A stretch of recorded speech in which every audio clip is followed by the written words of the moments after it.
Kereta perang membelah langit dan menyerbu lautan bintang yang luas bagai kilat. Para ahli dari 3 kekuatan besar juga melepaskan kekuatan mereka, melesat ke langit dari kota hukuman surga. Mereka terbagi menjadi 4 aliran, mengejar para bajak laut yang akan memasuki tanah hukuman dewa. Sambaran petir yang tak terhitung jumlahnya muncul di langit yang luas. Ada juga api, ranjau es, dan benda-benda berbahaya lainnya. Keajaiban indah yang diciptakan oleh domain dewa yang berbeda bermekaran di langit berbintang tanah hukuman dewa.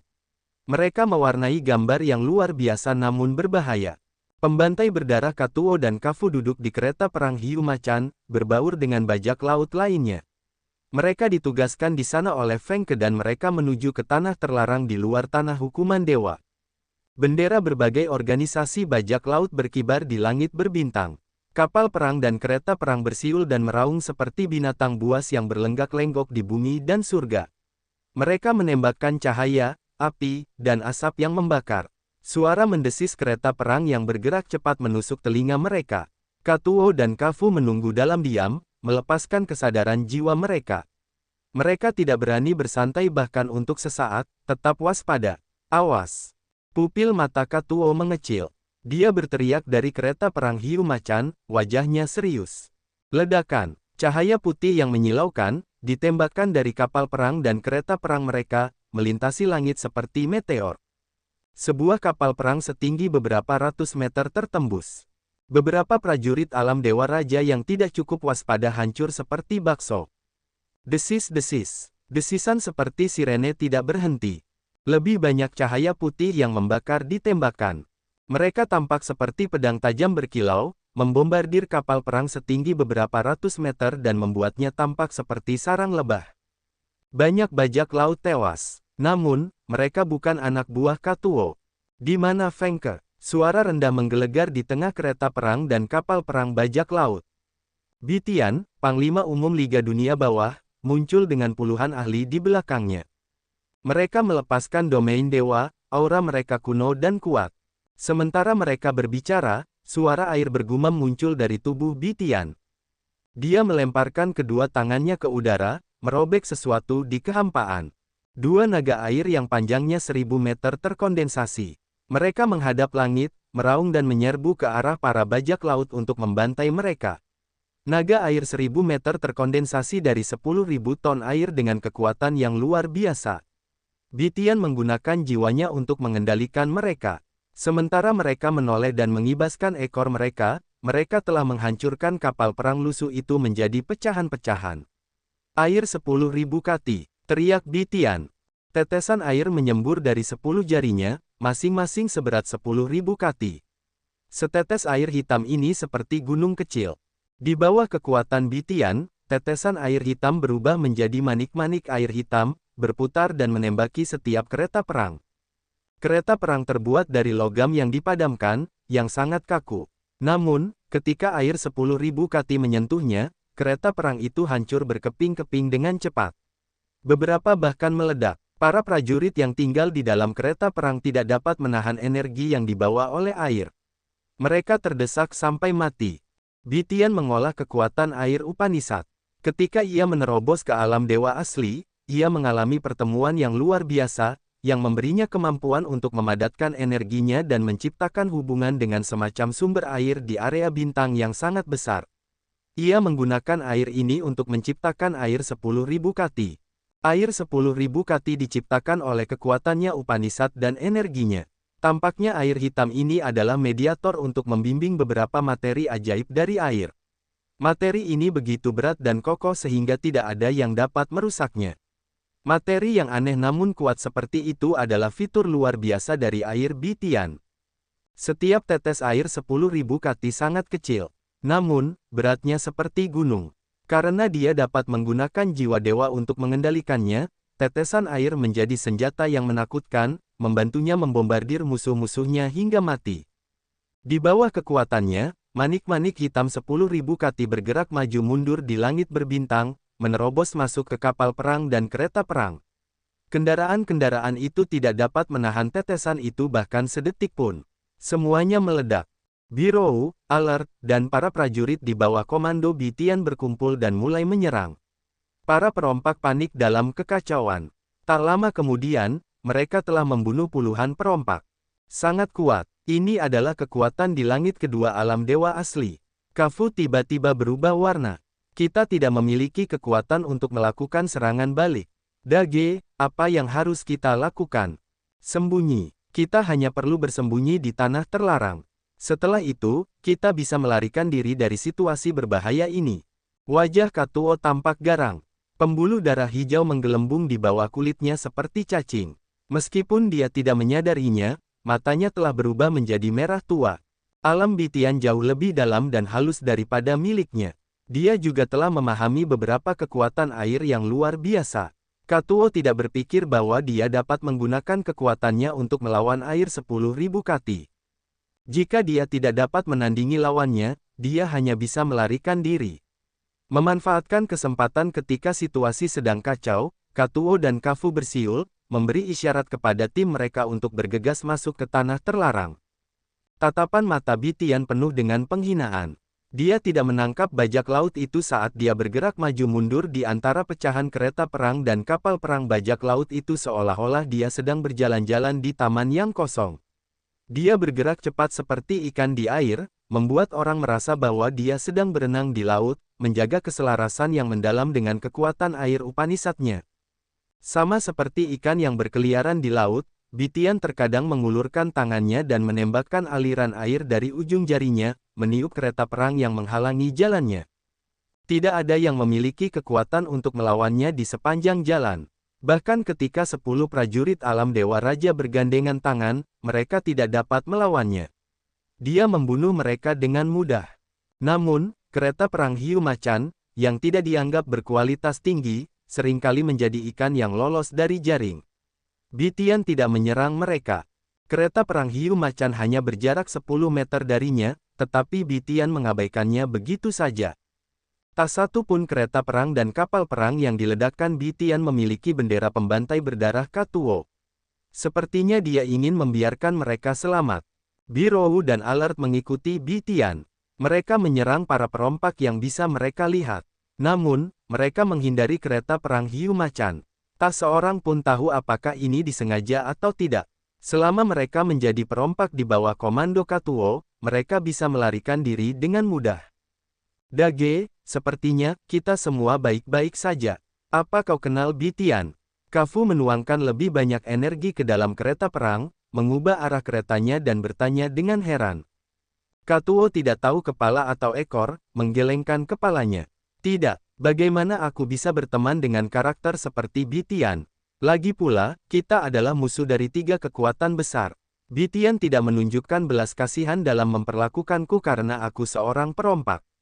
Bagaimana dia bisa mengenalku? Petik 2. Kalau begitu aneh, kau lihat itu, orang-orang kita bisa menghindari serangan mereka dengan mudah. Apakah mereka begitu buta sehingga mereka tidak melihat bajak laut kita? Kafue curiga. Aku juga tidak tahu, Katuo tidak tahu penyebabnya. Slosh slosh slosh. Sebuah aliran air bening muncul di depan mereka berdua. Sejumlah besar uap muncul, menghalangi pandangan mereka meskipun mereka mendengar percikan air. Kereta perang Hiu Macan itu tenggelam ke dalam sungai seolah-olah telah jatuh ke dalam kubangan lumpur yang dalam. Kereta perang itu melambat beberapa kali, melambat dari Hiu Macan menjadi kura-kura. Kereta itu menjadi lamban di aliran air ini. Tidak bagus, mereka akan menangkap kita. Kafue tiba-tiba mengerti. Dia memucat dan berteriak, sialan. Mereka mencoba menangkap kita untuk melacak Fengke. Kurasa mereka punya rencana lain. Wajah Katuo menjadi gelap. Dia tidak mengatakan apa-apa, tetapi matanya yang merah darah berbinar seolah-olah dia sedang mempertimbangkan untung dan ruginya. Pada saat yang paling kritis, dia sedang mengambil keputusan. Aliran air berkilauan. Alirannya beriak, dan sosok Bitian tercipta di dalam air. Dia tersenyum menatap kedua saudara itu, bertanya, apa hubungan kalian dengan Xian? Mengapa kau bertanya? Katuo terkejut. Dia tiba-tiba menyadari bahwa kereta perang Hiu Macan miliknya bukan satu-satunya yang terkurung di aliran ini. Kereta perang rekan-rekannya juga tidak dapat digerakkan. Mereka tampaknya tidak dapat melepaskan diri dari kekangan sungai ini. Kau hanya perlu menjawabku, Bitian mengerutkan kening. Kami bekerja untuknya. Kepala Katuo bekerja cepat. Sebuah cahaya menyala dan dia sampai pada jawaban itu. Mata Bitian berbinar. Dia merenung sejenak lalu melambaikan tangannya. Aku akan memberinya muka. Kalian sampaikan salamku padanya. Oke, pergi. Kalian bisa pergi sekarang. Kekuatan yang mengurung mereka menghilang. Sungai itu bercabang, melepaskan kereta perang hiu macan. Kereta perang yang lamban itu meraung dan melesat pergi. Katuo dan Kafu terbang dengan kecepatan maksimal dengan wajah bingung. Mereka tidak tahu mengapa Bitian membiarkan mereka pergi. Tuan, kita bisa membiarkan mereka pergi, tetapi bukankah kita seharusnya bertanya kepada mereka di mana menemukan Feng Ke sebelum mereka pergi? Alert mendekatinya. Dia tidak bisa menahan diri untuk bertanya karena dia tidak tahu niat bosnya. Jika kamu ingin memberi seseorang bantuan, kamu harus melakukannya sepenuhnya. Atau, bagaimana kita bisa menunjukkan kepada mereka betapa tulusnya kita? Bitian tersenyum, berbicara dengan sengaja. Kita tidak perlu khawatir tentang Feng Ke. Dia tidak bisa menghindari kita selamanya. Mereka bajak laut, tetapi mengapa mereka bekerja untuk Xian? Alis tebal Birou berkerut, bertanya tiba-tiba. Kita meminta Katuo untuk menyergap Ziyao saat itu. Apakah dia juga bergabung dengan operasinya? Oh, jika begitu, dia terlalu licik dan jahat. Jika dia ingin berurusan dengan Ziyao, dia tidak akan bisa bertahan hidup di medan fragmen ledakan bintang matahari. Kurasa, Katuo membatalkan misi itu karena Xian, Bitian menjelaskan. Meskipun dia tidak melihatnya dengan mata kepalanya sendiri, asumsinya benar. Katuo mengembangkan kekuatan khusus Upanishad. Kurasa, dia akan segera memasuki alam dewa asli. Begitu pria ini melewati ambang itu, prestasinya di masa depan akan luar biasa. Jika Xian menjadikannya bawahannya, dia akan seperti harimau dengan sepasang sayap. Masa depannya yang cerah tidak akan terukur. Alert dan Birou tersentuh, mendengarkannya. Mereka tampaknya juga mempertimbangkan titik terang ini. Sebuah kepompong merah darah raksasa mengambang di daerah terpencil di luar tanah hukuman dewa. Sekelompok prajurit yang datang dari daerah bintang jauh terbagi menjadi dua tim. Mereka mengepung kepompong darah itu. Puluhan prajurit di kapal perang dan kereta perang terkejut, melihat kepompong itu seolah-olah mereka mencoba menebak apa yang tersisa di dalam kepompong raksasa itu. Orang-orang itu termasuk orang tertentu. Orang ini adalah Nita, Master Bintang Herbal ke-6. Lebih dari 10 kapal perang sepanjang beberapa ratus meter yang terbuat dari batu-batu berwarna abu-abu kecoklatan muncul. Mereka tampak seperti meteorit mini yang bisa bergerak. Prajurit di alam yang relatif tinggi berdiri di setiap kapal perang dengan jangkar dan beberapa kereta perang berbentuk kerucut yang tampak seperti pesawat ulang-alik. Alkemis Nita muncul di tim ini. Dia berdiri dengan hormat di belakang seorang lelaki tua kurus. Lelaki tua ini memiliki rambut putih panjang yang tersampir di bahunya. Dia adalah Tuo Hai, salah satu dari 3 panglima umum Liga Dunia Bawah. Dia setenar Bitian. Seorang gadis cantik dari klan laut sedang cekikikan di kereta perang lainnya. Rambut hitamnya mengalir seperti air terjun yang menggantung longgar di ujung belakangnya yang montok. Matanya yang indah dan berair memiliki warna lautan, yang dapat membangkitkan gairah orang, dan memberi mereka beberapa pikiran yang mengembara. Dia adalah Panglima Umum Liga Dunia Bawah lainnya, Monica. Dia adalah kecantikan mempesona yang terkenal di seluruh Raging Flame Star area. Namun, dia memiliki beberapa kebiasaan buruk. Tuo Hai dan Monica adalah Komandan Umum Liga Dunia Bawah. Namun, pasukan mereka sedikit lebih lemah daripada Bitian di Liga Dunia Bawah. Bagaimanapun, mereka adalah orang-orang dengan peran penting. Seperti yang ditugaskan oleh hegemon Liga Dunia Bawah, mereka datang ke tanah hukuman dewa untuk peta bintang. Ketika mereka berkumpul dengan Bitian, mereka menyadari bahwa mereka harus mengambil peta bintang untuk memperluas wilayah Liga Dunia Bawah. Namun, saat mereka setengah jalan menuju tanah hukuman dewa, mereka menemukan sesuatu yang aneh di daerah ini, kepompong darah raksasa. Energi kehidupan yang melonjak berfluktuasi dari kepompong darah. Di bawah cahaya bintang, itu tampak seperti permata garnet besar, berkilau dalam rona merah darah. Entah bagaimana itu tampak menakutkan. Tuo Hai dan Monica berdiri di kapal perang mereka, memandangi kepompong garnet dari kejauhan, wajah mereka serius. Mereka bisa merasakan bahwa kehidupan sedang berubah di dalam kepompong garnet. Namun, dengan alam dan basis kultivasi mereka, mereka tidak dapat melihat melalui kepompong darah itu untuk melihat bagian dalamnya. Karena mereka tidak tahu siapa atau apa yang ada di dalam kepompong itu, mereka ragu-ragu, memikirkan apa yang harus mereka lakukan. Tanah hukuman dewa memiliki banyak misteri yang tidak dapat dijelaskan oleh siapapun. Bahkan Tuo Hai dan Monica, para ahli pemberani dari Liga Dunia Bawah, harus berhati-hati di area ini. Selain itu, sebelum mereka berangkat, mereka telah menerima berita tentang seorang pertapa yang mengintimidasi yang tinggal di tanah hukuman dewa yang berani membunuh saudara laki-laki Van He. Setelah itu, mereka berencana untuk tidak pernah bertindak gegabah. Tuo Hai, bagaimana menurutmu? Monica terkikik. Suaranya tampaknya memiliki kekuatan mempesona yang membangkitkan gairah pria yang mendengarkannya. Mereka tersipu, mengalami reaksi fisiologis. Mereka berada di area belakang tanah hukuman dewa, sementara perang yang hebat terjadi di depan. Namun, karena area itu sangat luas, mereka tidak bisa merasakan perang di sisi lain. Apa yang kupikirkan? Pria tua kurus berkepala putih itu mengerutkan kening, aku tidak ingin membuang-buang waktuku. Bunuh dia atau pergi saja. Kau bisa merasakan perang di depan. Tanah hukuman dewa akan mengalami perubahan besar.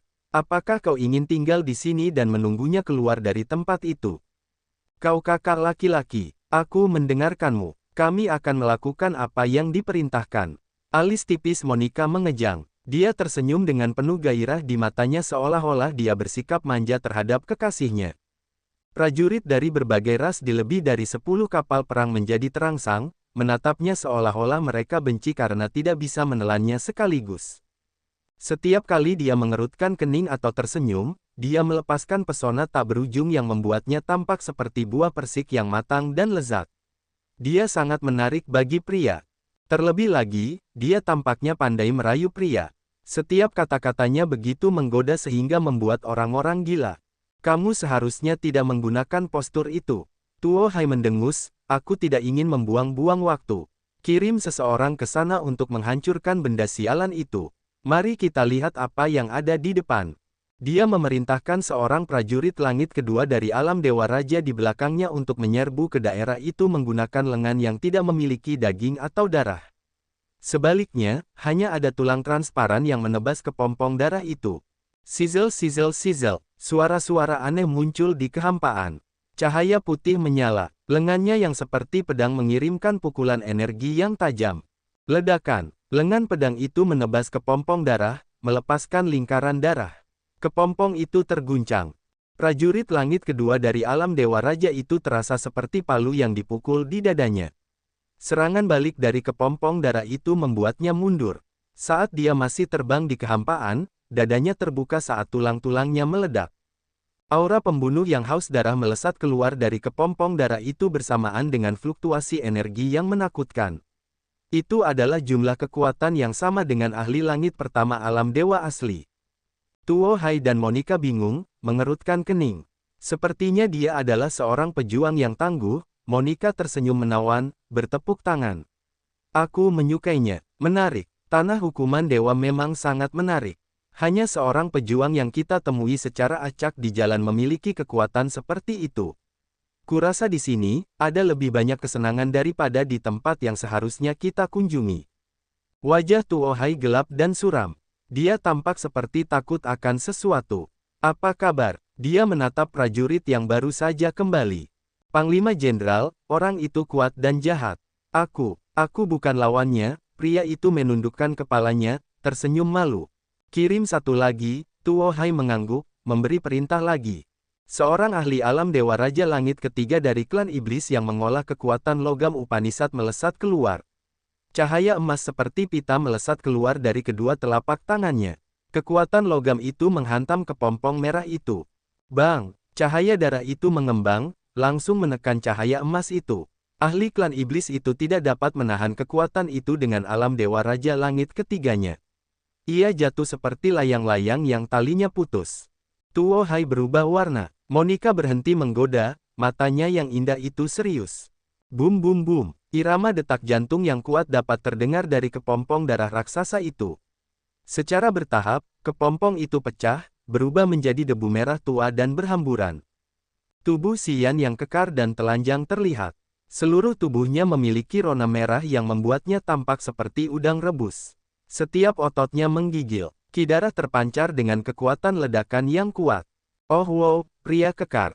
Monica terkejut, berteriak. Mata indahnya berbinar seolah-olah ia benar-benar tertarik pada pria ini. Ia tersenyum menawan. Hei, saudara yang baik, mengapa kau berkultivasi di sini?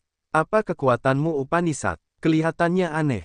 Monica tidak peduli dengan apa yang dipikirkan orang lain, terbang keluar dari kapal perangnya. Pita sutra merah oranye yang melayang-layang itu melayang di sekitar tubuhnya yang anggun, memberinya pesona alami Banshee yang menarik. Oh sial, pelacur yang tidak tahu malu itu. Wanita rendahan. Dia blengsek. Banyak prajurit wanita dari tim Tuo Hai berbalik, bahkan tidak berpikir untuk melihat Xian. Mereka menggertakkan gigi dan mengutuk Monica. Monica tidak takut pada mereka, masih tersenyum seperti angin musim semi. Dia tampak sangat bersemangat. Saudara yang baik, datanglah ke adikmu. Aku akan membantumu berpakaian. Suaranya tiba-tiba menjadi lembut dan rendah dengan gairah yang luar biasa. Dia tampaknya mampu membuat orang-orang tenggelam dalam kasih sayangnya dan jatuh di bawah kakinya. Xian tampak terpesona, matanya panas sesaat. Tiba-tiba, arus dingin membanjiri tubuhnya. Dia langsung terbangun. Dia waspada dalam mengambil kostum prajurit biru untuk dikenakan. Itu kamu, Nita berteriak dengan suara serak. Siapa? Siapa dia? Tuo Hai mengerutkan kening, berbalik untuk menatapnya, wajahnya serius. Xian, dia Xian, orang yang menghadiri lapangan api penyucian ekstrim. Dia mengambil peta bintang dari bintang api penyucian dan menyerahkannya kepada Feng Ke. Nita berteriak ketakutan. Dia memiliki ketakutan yang terlihat di wajahnya. Kesannya terhadap Xian memang dalam. Pada tahun itu, setelah Birou dan Alert membawa Xian dari bintang herbal ke-6, Xiao menyelamatkannya tidak lama setelah itu. Alert dan Birou harus meminta maaf padanya. Sejak hari itu, Nita mulai memperhatikan Xian. Setelah beberapa tahun, dia mengumpulkan berita tentang Xian di Dark Firmament Divination melalui salurannya. Ketika dia tahu bahwa ranah Xian telah meningkat dengan sangat cepat dan bahwa Xian adalah bawahan Xiao dengan kinerja yang sangat baik di Dark Firmament Divination, dia tidak bisa tidur atau makan dengan baik. Tentu saja, dia ingat perbuatan jahat apa yang telah dia lakukan pada tubuh Xian. Intimidasi Xian membuatnya takut. Dia takut Xian akan kembali ke bintang herbal ke-6 untuk mengambil nyawanya sebagai balas dendam. Ketika Tuo Hai mengundangnya ke tanah hukuman dewa, dia mendapat lebih banyak berita tentang Xian di sepanjang jalan. Semakin banyak yang dia tahu, semakin khawatir dia. Dia takut Xian akan segera membunuhnya. Tanpa diduga, ketika mereka tiba di tanah hukuman dewa dan belum menginjakkan kaki di hukuman surga, dia telah bertemu dengan orang yang paling tidak ingin dia temui. Nita mengalami sakit kepala yang hebat. Dia buru-buru berkata, pria ini tidak bisa direkrut. Karena dia bersama para bajak laut, dia tidak lagi menjadi bagian dari pasukan Dark Firmament Divination. Kita bisa membunuhnya. Kita harus membasmi bahaya ini. Kata-katanya meledak seperti petasan. Tim Tuo Hai dan Monica menjadi riuh. Mereka menatap Xian dengan ketakutan. Banyak prajurit wanita di tim mereka, yang menyukai pria kuat, mata mereka berbinar. Mereka mulai mengamatinya, tanpa berkedip. Wanita menyukai pria kuat, terutama yang muda dan terkenal. Mereka lebih tertarik pada sosok seperti itu. Dan Xian bukan lagi junior yang tidak dikenal. Karena peta bintang, namanya telah bergema di seluruh Raging Flame Star area. Hubungannya dengan Feng Rao, pertarungannya dengan Blackhorn, dan penampilannya di Heaven Punishment beberapa hari yang lalu menyebar kemana-mana, menyentuh hati banyak wanita yang memuja para ahli yang kuat dan muda. Melihat Xian saat ini, meskipun dia bisa menjadi musuh mereka, dia tetap membuat jantung gadis-gadis itu berdetak lebih cepat. Mereka semua memperhatikannya. Ketika nama Xian diumumkan, para prajurit di bawah komando Tuo Hai dan Monica bergerak gelisah. Para prajurit pria merasa terganggu sementara para prajurit wanita merasa penasaran. Di mata banyak pria, bocah nakal ini muncul entah dari mana. Dia datang ke Dark Firmament Divination karena pesona Xiao. Meskipun hubungannya dengan Xiao tidak jelas, di Purgatory Star, dia telah bermain-main dengan Feng Rao, putri Feng Ke. Perbuatannya membuat orang-orang membencinya. Xiao terkenal di dunia ini dan dia dikenal karena kecantikannya. Dia adalah harta karun terbesar yang diimpikan setiap pria, dan para prajurit Liga Dunia Bawah tidak terkecuali. Feng Rao juga merupakan wanita cantik yang terkenal di negeri hukuman dewa. Hubungan Xian dengan dua wanita tercantik itu membuat banyak pria tidak senang. Namun, di mata para wanita itu sama sekali berbeda. Mereka menghormati para ahli yang kuat, terutama yang muda dan tampan. Mereka tidak dapat menahan hati mereka ketika mereka mendengar tentang pria-pria yang begitu cemerlang. Para wanita itu memiliki sudut pandang yang berbeda tentang cinta segitiga yang meragukan antara Xian, Xiao, dan Feng Rao. Bahkan Xiao dan Feng Rao, yang memiliki mata tajam, memiliki perasaan terhadap pria ini. Ini berarti bahwa dia memiliki sesuatu yang luar biasa. Begitulah pikiran para wanita. Jika aku dapat menaklukkan pria ini dan membuatnya berlutut di bawahku, bukankah itu akan menjadi cara tidak langsung untuk menunjukkan bahwa aku lebih menawan daripada Xiao dan Feng Rao? Bagaimanapun, Xian benar-benar luar biasa dan tampan. Mereka telah melihat kompetensinya, memang luar biasa. Karena itu, banyak wanita lembut dari Liga Dunia Bawah, baik yang pendiam, bermartabat, atau sangat seksi, mereka semua tertarik pada Xian. Mereka tersenyum, cekikikan, dan menatap Xian.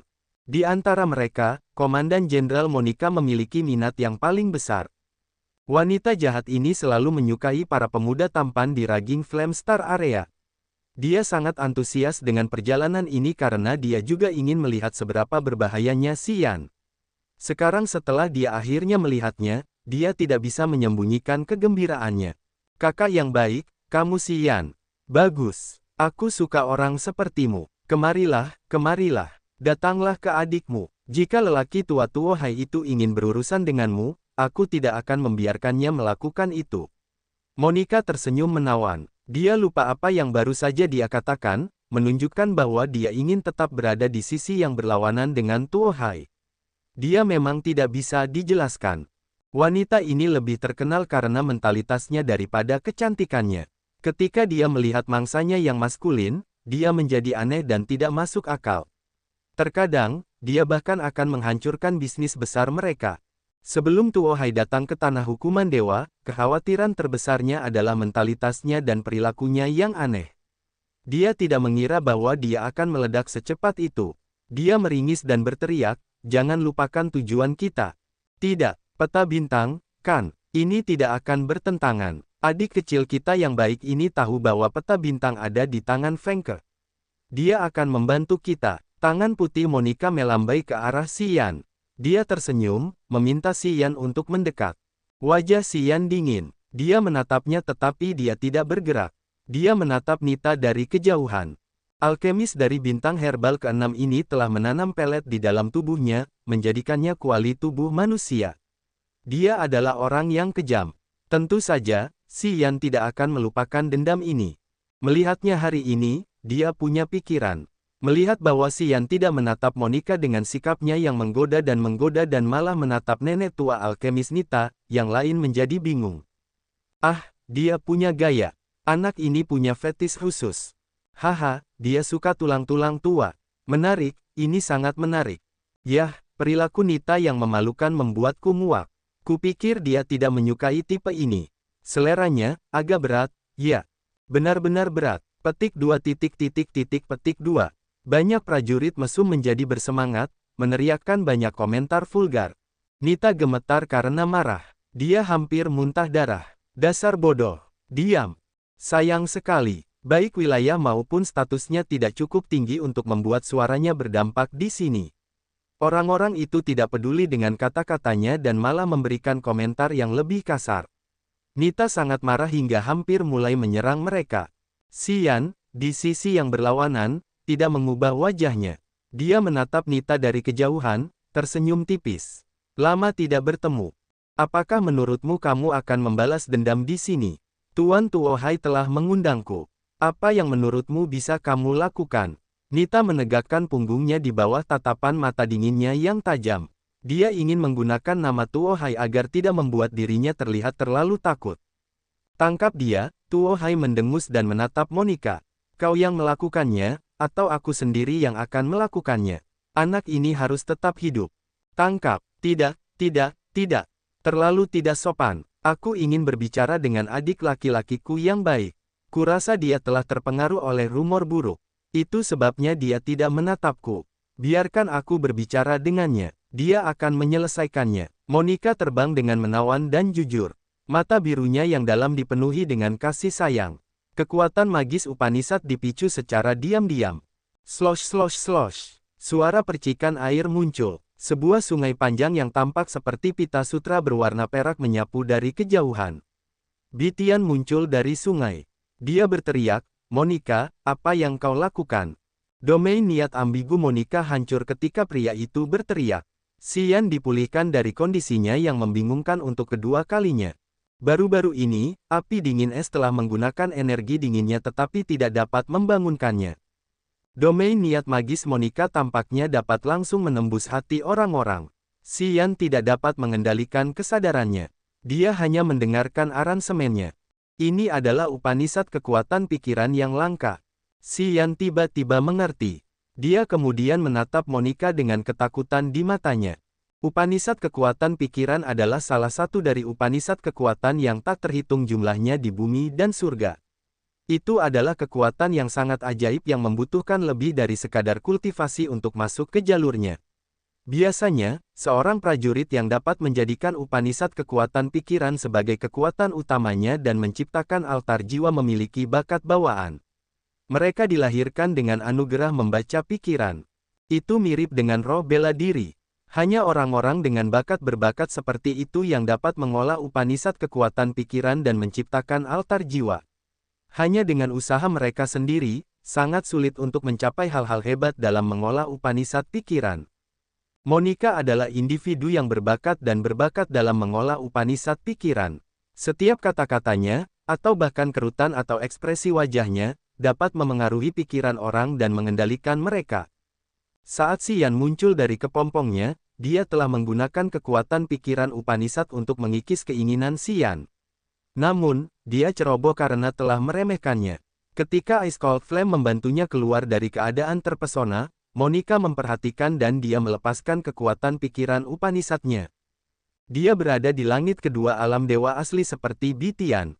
Ketika dia mendesak kekuatan pikiran Upanishad, Ice Cold Flame tidak dapat melakukan apapun. Jika Bitian tidak datang tepat waktu untuk menghancurkan kekuatannya yang ambigu, Xian tidak akan membangunkan dirinya sendiri. Dia akan menjadi tumpul dan terkendali dan akan menjadi anak puma barunya yang mewah. Monica tidak marah ketika domain niatnya rusak. Sebaliknya, dia tertawa riang. Bitian Dage, mengapa kamu di sini? Apa yang terjadi? Mengapa kamu terburu-buru? Apakah dia menantu laki-lakimu? Ya, kamu benar. Xian adalah menantu laki-lakiku yang sudah memutuskan tetapi belum dinyatakan. Bitian menyeringai ketika dia mengakui hal ini. Begitu dia setuju, aku akan membiarkan putriku menikah dengannya.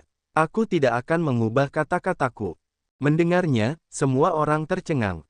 Banyak pria tersentak seolah-olah mereka dipukul di tumit Akilis mereka, berteriak dan membentak. Tuan Bitian, siapa bocah nakal itu? Bagaimana dia bisa memenuhi syarat untuk menikahi Nona muda Birou? Sama sekali tidak. Nona Birou adalah orang yang mulia. Bagaimana dia bisa menikahi bajingan yang datang entah dari mana seperti dia? Tuan Bitian, apakah Anda bercanda? Aku tidak percaya. Petik 2. Semua orang menyatakan keberatan mereka. Berbeda dari Xiao dan Feng Rao, Birou adalah wanita cantik sejati dari Liga Dunia Bawah. Dia memiliki basis penggemar yang besar dan pengawal bunga yang tak terhitung jumlahnya. Dia adalah kecantikan yang diimpikan banyak pejuang muda di Liga Dunia Bawah. Xiao, Feng Rao, dan Xian punya hubungan. Mereka bisa menahannya. Namun, Birou adalah Dewi Liga Dunia Bawah.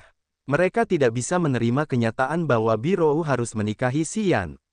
Ini adalah vandalisme yang nyata bagi hati mereka yang rapuh. Namun, hal itu menggelitik para gadis Liga Dunia Bawah. Mereka sekarang bahkan lebih tertarik pada Xian. Mereka mulai berdiskusi dengan riuh dan menatap Xian dengan mata panas. Beberapa mengumpulkan keberanian mereka dan melemparkan tatapan menggoda kepadanya, mencoba menampilkan sosok mereka yang menawan dan anggun. Hal ini semakin membuat orang-orang kesal. Mereka benci karena tidak bisa menegur si Yan. "Bitian Dage, kau bercanda, kan?" Monica terkejut, wajahnya tidak percaya. Semua orang tahu betapa Bitian mencintai putrinya. Dia menyayanginya seperti harta karun. Bagaimana mungkin dia membiarkan Birou menikahi pria yang tidak diketahui asal-usulnya? Pria itu bahkan berselingkuh dengan wanita lain. Dia tidak memiliki reputasi yang baik di sini. Haruskah Bitian mengorbankan nyawa putrinya seperti itu? Monica tidak mempercayainya. Tuo Hai juga tidak mempercayainya. Wajahnya menjadi gelap. "Bitian, apa yang kau lakukan?" "Aku serius sekali. Aku tidak bercanda. Aku telah memutuskan bahwa si Yan adalah milikku. Dia adalah menantuku yang sudah diputuskan tetapi belum diumumkan. Kau harus berhenti memperhitungkan peluangmu dengannya. Kalau tidak, jangan salahkan aku ketika aku memunggungi kalian semua," dengus Bitian. Monica, Tuo Hai, dan prajurit lainnya berubah warna. 3 Panglima Umum Liga Dunia Bawah juga memiliki peringkat rahasia berdasarkan kompetensi dan kekuatan pribadi. Bitian adalah yang terkuat. Dia memimpin 3 Panglima Umum. Tuo Hai berada di peringkat di bawahnya, dan Monica berada di peringkat ketiga. Di Liga Dunia Bawah, kekuatan dan tenaga Bitian hampir setara dengan hegemon. Dia hanya di bawah 1 orang tetapi di atas puluhan ribu lainnya. Tekadnya membuat Tuo Hai dan Monica takut. Mereka menjadi serius dan muram. Ketika bawahan Tuo Hai dan Monica melihat Bitian serius tentang hal ini, mereka tidak berani membahas lebih lanjut. Itu hanya karena Bitian begitu kuat. Jauh lebih kuat dari para pemimpin mereka. Jadi, meskipun mereka tidak menginginkannya, mereka hanya bisa menekan kebencian dan dendam mereka. "Selamat, kamu telah mencapai langit ketiga alam Dewa Raja. Kamu melakukannya lagi. Jika aku tidak melihatnya dengan mataku sendiri, aku tidak akan pernah mempercayainya." Bitian berbalik, menatap si Yan. Dia juga tidak bisa menyembunyikan rasa takutnya. Mendengarnya, orang-orang terguncang lagi. Mereka sekarang tahu bahwa si Yan telah mencapai tingkat lain dari langit kedua alam Dewa Raja. Si Yan hanya memiliki langit kedua alam Dewa Raja beberapa bulan yang lalu ketika dia bertarung dengan tanduk hitam. Karena orang-orang mengawasinya, mereka semua tahu itu. Pada saat itu, dia mampu melawan tanduk hitam di puncak alam Dewa Raja. Dan hari ini, dia berada di langit ketiga alam Dewa Raja. Mungkinkah dia mampu melawan para pejuang alam dewa asli? Orang-orang menjadi takut. 3 Panglima tertinggi Liga Dunia Bawah telah berkumpul di belakang tanah hukuman dewa. Mereka datang ke sini untuk peta bintang. Si Yan terjepit. Dia tidak menunjukkan bahwa dia takut atau gemetar. Dia hanya menatap Nita dengan matanya yang dingin dan jahat. Meskipun Monica menggunakan kekuatan pikiran Upanishadnya, dia tidak dapat menyihir si Yan. Bahkan setelah melihat bahwa Bitian ingin melindunginya, dia tidak dapat memahami motif sebenarnya dari Bitian. "Bitian, apa yang kamu inginkan? Dia bukan dari Liga Dunia Bawah kita. Dia bersekongkol dengan bajak laut dan memiliki hubungan yang tidak jelas dengan bangsa Dewa Langit Kegelapan. Apakah kamu benar-benar ingin melindunginya?" Wajah Tuo Hai gelap dan muram. Dia dipenuhi dengan kemarahan. "Sebelum datang ke sini, hegemon kita telah meminta kita untuk menjadikan peta bintang sebagai prioritas utama kita. Hal lain seharusnya tidak menjadi perhatian yang nyata. Apakah kamu ingin menentang apa yang dimintanya? Kita harus terus berusaha merebut peta bintang. Tapi aku juga ingin melindungi si Yan. Dia tidak punya peta bintang, jadi tidak akan ada konflik." Bitian mendengus. Dia tampaknya tidak takut pada hegemon Liga Dunia Bawah. Ao Guduo dan Li Yuefeng mengejar Feng Ke di sisi lain. "Kalian bisa pergi ke sana. Aku tidak akan menghalangi kalian." Para bajak laut melarikan diri dari tanah hukuman dewa. Mata Monica berbinar. "Jadi kita bisa menyerang mereka sesuka hati. Kita tidak perlu takut pada petapa itu lagi. Orang itu belum menyerang. Kurasa dia hanya peduli dengan apa yang terjadi di dalam kota hukuman surga. Begitu mereka meninggalkan kota, dia tidak akan peduli lagi," angguk Bitian. Raut wajah Tuo Hai dan Monica berubah saat mereka mendengarkan Bitian. Mereka ingin bergabung dalam perang di sisi lain. "Nita, cepat atau lambat aku akan membunuhmu." Aku akan membunuhmu. Xian tiba-tiba mengulurkan tangannya, menunjuk ke salah satu alkemis. Aku akan membiarkanmu hidup lebih lama. Jika kau berani datang ke tanah hukuman dewa, bersiaplah untuk bertemu denganku di sini. Aku tidak akan membiarkanmu pergi hidup-hidup. Wajah Nita yang keriput terguncang. Dia ketakutan setengah mati. Dia menatap Tuo Hai. Nada bicaramu sangat arogan. Aku ingin melihatmu mencoba membunuh Nita. Tuo Hai mendengus dan memutar matanya ke arah Bitian, wajahnya gelap dan kasar. Aku mengundang Nita ke sini. Jika anak laki-laki yang kau lindungi ingin bertindak gegabah, kau seharusnya tidak menyalahkanku karena tidak menyetujui permintaanmu. Aku akan membunuhnya sendiri. Bitian, kau dan aku adalah anggota Liga Dunia Bawah. Kau tidak akan melawan hegemon demi anak ini, kan? Monica tersenyum menawan, bertukar pandang dengan Tuo Hai. Mereka tampaknya memiliki pemahaman diam-diam. Menjadi komandan umum Liga Dunia Bawah, meskipun Bitian sedikit lebih kuat dari dua lainnya, dia masih memiliki batasannya sendiri. Jika mereka bertarung satu lawan satu, Bitian tidak takut pada mereka. Namun karena Tuo Hai dan Monica adalah satu tim, akan sulit untuk menghadapi mereka berdua. Melihat Tuo Hai dan Monica memiliki niat yang sama, Bitian menjadi pusing. Alasan lainnya di sini adalah bahwa sampai saat ini, dia belum dapat memastikan pendirian Xian tentang hal ini. Dia tidak tahu apakah Xian setuju dengannya atau tidak. Jika Xian setuju untuk menikah dengan Birou, putrinya, dia dapat melawan dua lainnya untuk melindunginya dengan cara apapun. Namun jika Xian tidak menginginkannya, maka dia akan melindungi anak itu tanpa imbalan apapun. Orang-orang akan menertawakan wajahnya, bukan? Ini urusanku. Aku akan mengurusnya sendiri. Aku tidak akan mengganggumu, Master Bitian. Xian tersenyum tipis lalu berkata dengan tenang, terima kasih telah membantuku, pendahulu Bitian. Namun, aku tidak berencana untuk menikah untuk saat ini. Mohon maaf. Bitian mengerutkan kening. Ses. Tiba-tiba, api perak aneh menyala di ujung jari Xian. Sambaran petir menyambar ruang angkasa. Sebuah celah ruang sempit muncul di depannya dengan cahaya 5 warna yang menyilaukan berkilauan di dalamnya.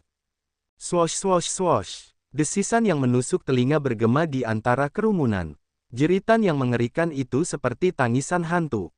Itu adalah bagian dari domain niat yang dapat menyihir orang. Tidak bagus. Pupil mata Monica mengecil. Dia tidak bisa menahan diri untuk tidak berteriak, matanya menatap ke arah Nita. Tuo Hai juga menyadari sesuatu. Wajahnya berubah saat dia mengumpulkan energinya. Swiss. Sebuah cahaya pucat melintas di leher Nita. Darah menyembur dari luka di lehernya yang keriput. Ledakan-ledakan. Dua hembusan putih lagi berkelebat. Kepala dan jantung Nita meledak seketika. Altar jiwanya dan tubuh dewa juga dihancurkan oleh 3 cahaya pucat tak lama setelah itu. Darah bercucuran seperti hujan. Master dari 6 bintang herbal, alkemis kelas dewa dari Liga Dunia Bawah, telah terbunuh tiba-tiba. Dia bahkan tidak memiliki kesempatan untuk membela diri. Biasanya, para alkemis tidak pandai bertarung terutama saat menghadapi prajurit yang kejam dan aneh seperti Xian. Nita tewas tak lama kemudian karena 3 duri tulang yang ditambahkan dengan kekuatan luar angkasa telah menghancurkan tubuh dewa dan altar jiwanya. Meskipun mereka memiliki langit kedua dari alam dewa asli, Tuo Hai dan Monica tidak punya cukup waktu untuk bersiap. Ketika mereka menemukan ada yang tidak beres, Nita sudah mati. Tidak ada kesempatan untuk menyelamatkannya. Dia hampir membunuhku tahun itu. Aku membunuhnya hari ini untuk membalas dendam, teriak Xian. Sementara dia masih berbicara, dia melompat ke celah angkasa. Tuo Hai dan Monica segera menggunakan kekuatan mereka. Namun, ketika mereka akhirnya mengerahkan energi mereka, Xian menghilang ke celah angkasa. Auranya menghilang begitu saja. Celah angkasa itu perlahan tertutup, tidak meninggalkan jejak. Keramaian tempat itu menjadi begitu sunyi sehingga orang-orang dapat mendengar suara jarum jatuh. Seorang dewa langit ketiga dari alam raja telah membunuh Nita di depan 3 panglima umum Liga Dunia Bawah. Dia membunuh Nita dan melarikan diri dengan mudah. Orang-orang tenggelam dalam ketakutan yang luar biasa. Mereka tidak dapat bereaksi. Dia tidak takut pada apapun, dengan sengaja melakukan perbuatannya dan melarikan diri dengan mudah di depan begitu banyak orang. Ini benar-benar membuat semua orang tak berdaya. Pada saat ini, orang-orang tiba-tiba menyadari bahwa apa yang dikatakan Tuo Hai dan Monica hanyalah lelucon. Mereka berdua ingin menekan Bitian dan memanfaatkan kesempatan itu untuk menghadapi Xian. Di mata mereka, Xian tidak akan pernah bisa menciptakan ancaman apapun. Mereka berpikir bahwa terutama dalam keadaan seperti ini, Bitian akan menjadi pembuat onar. Namun, Xian membunuh Nita di depan mereka sebelum mereka sempat bereaksi. Kemudian, dia menggunakan celah ruang untuk melarikan diri seketika. Sederhananya, Xian sama sekali tidak peduli dengan mereka. Apa itu tentang memiliki alam yang mendalam? Aku tidak akan melawanmu secara langsung dan bersembunyi jika alam kita lebih mirip. Ketika alam kita sama, aku akan kembali untuk membantaimu. Apa yang akan kamu lakukan? Tuo Hai dan Monica meringis. Ini adalah penghinaan yang nyata. Kupikir, dia tidak membutuhkan perlindunganku. Apa yang kau katakan? Bitian juga terkejut. Kemudian dia memaksakan senyum, menggelengkan kepalanya dan berseru diam-diam. Mayat Nita tidak memiliki pancaran aura kehidupan. Mayat itu jatuh di genangan darah tidak jauh dari Tuo Hai. Tuo Hai berada di langit kedua alam dewa asli, tetapi dia tidak dapat bereaksi tepat waktu karena Xian telah membodohinya dengan mengatakan dia tidak akan membiarkan Nita meninggalkan tanah hukuman dewa hidup-hidup. Dia berkata bahwa dia akan membunuhnya cepat atau lambat. Cepat atau lambat, cepat atau lambat. Tuo Hai tidak menyadari bahwa cepat atau lambat yang dimaksud Xian berarti beberapa saat kemudian. Dia tidak memperhitungkan sifat Xian yang membalas dendam untuk dendam sekecil apapun atau kekuatan ruangnya yang aneh. Jadi, dia tidak melakukan apapun untuk melindungi Nita. Ketika Xian mengaktifkan kekuatan ruangnya dan mengendalikan duri tulang, Tuo Hai tidak dapat melakukan apapun untuk menghentikannya, yang menyebabkan kematian Nita. Dia lebih tangguh dari sebelumnya. Aku percaya bahwa jika kita bertemu dengannya untuk kedua kalinya, mungkin dia tidak akan lagi menjadi sainganmu. Namun, jika dia ingin pergi, kalian tidak dapat menghentikannya, kata Bitian setelah merenung sejenak. Aku akan pergi berperang di sisi lain tanah hukuman dewa. Bagaimana denganmu? Kau sudah familiar dengan daerah ini. Kami akan mengikutimu. Monica memasang wajah masam. Ini pertama kalinya dia merasakan kegagalan. Namun, jauh di lubuk hatinya, dia benar-benar tertarik pada Xian. Kata-kata manis yang diucapkannya hanyalah tipuannya yang biasa. Tidak ada bedanya bagi pria yang berbeda. Dia sebenarnya tidak ingin menaruhnya di dalam hatinya. Namun, menghadapi rintangan kali ini, ketertarikannya muncul. Dia pikir tanah hukuman dewa akan menjadi tempat yang menyenangkan kali ini. Baiklah, ikuti aku. Denganmu di sini, kemungkinan untuk mendapatkan peta bintang meningkat. Bitian menarik napas dalam-dalam dan terbang menuju bagian depan utama tanah hukuman dewa. Sudut terpencil lain dari tanah hukuman dewa. Sebuah celah ruang retak dalam suara itu, dan Xian keluar dari celah itu. Alamnya yang telah membaik, energinya yang terus meningkat, dan pemahamannya tentang kekuatan ruang Upanishad memungkinkannya untuk mendapatkan pengetahuan yang lebih dalam tentang kekuatannya. Merobek kekosongan untuk membangun lorong ruang pendek bukanlah tugas yang sulit baginya sekarang. Dengan trik melarikan diri yang ajaib ini, dia percaya bahwa meskipun dia tidak dapat menggunakan kekuatannya untuk melawan para ahli yang kuat, dia masih dapat mencoba melarikan diri dengan sengaja. Selama kekuatan ruangnya tidak terkekang, dia selalu dapat merobek ruang untuk menciptakan lorong ruang yang dapat melintasi miliaran mil dalam sekejap. Menjulur dari celah ruang, Xian mengangkat kepalanya untuk melihat galaksi di atas kepalanya tempat pertempuran sedang berlangsung sengit. Tim Ao Guduo dan Li Yuefeng mengejar para perompak. Xian tahu Bitian, Monica, dan Tuo Hai akan segera tiba dan bergabung dalam perang ini. Altar jiwanya berkedip. Dia menavigasi dan menyeringai sebelum terbang menuju tanah terlarang. Ada begitu banyak tanah terlarang di luar tanah hukuman dewa. Tanah terlarang juga merupakan area bintang dengan bahaya tersembunyi. Beberapa memiliki energi yang tidak teratur. Beberapa memiliki begitu banyak penghalang dan batasan sehingga bahkan para pejuang alam dewa asli tidak dapat melewatinya. Para perompak mengambil risiko dan terbang keluar dari tanah hukuman dewa karena mereka yakin akan pemahaman mereka tentang situasi tanah terlarang. Xian memiliki seberkas jiwa asli Katuo di dalam jiwa dewa miliknya. Begitu pikirannya berkedip, dia dapat menggunakan jiwa asli itu untuk terhubung dan melacak Katuo. Setelah koneksi itu, dia bermanuver, melintasi sekelompok orang yang saling bertarung. Sosoknya bergerak lebih jauh, meninggalkan tanah hukuman dewa, terbang menuju tanah terlarang tempat Katuo bersembunyi. Energi ruang berfluktuasi dengan jelas dimanapun dia lewat. Tubuh dewanya bergoyang di antara celah-celah ruang. Dia tampak santai tetapi dia sebenarnya bergerak lebih cepat dari kilat.